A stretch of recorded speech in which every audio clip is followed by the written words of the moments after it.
De la Turquie à l'Arabie Saoudite, en passant par le Maroc et jusqu'à l'Iran, tous ont répondu présent.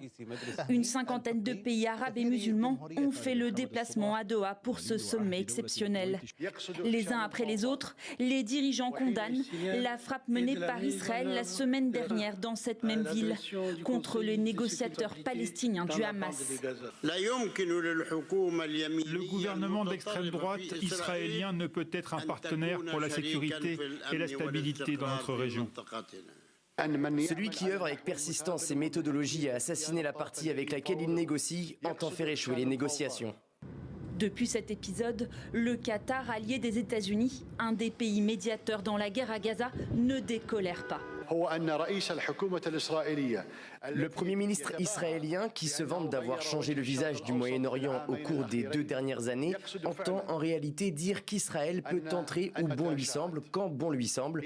Il rêve que la région arabe devienne une sphère d'influence israélienne, ce qui est une dangereuse illusion.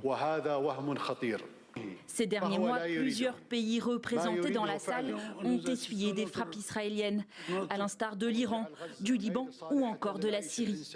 Pour les responsables, l'attitude du gouvernement israélien risque de compromettre les quelques avancées ces dernières années en faveur de la paix.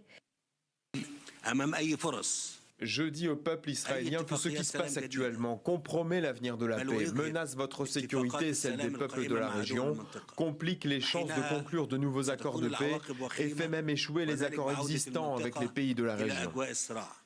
En 2020, les Émirats arabes unis, Bahreïn et le Maroc avaient reconnu Israël lors des accords d'Abraham.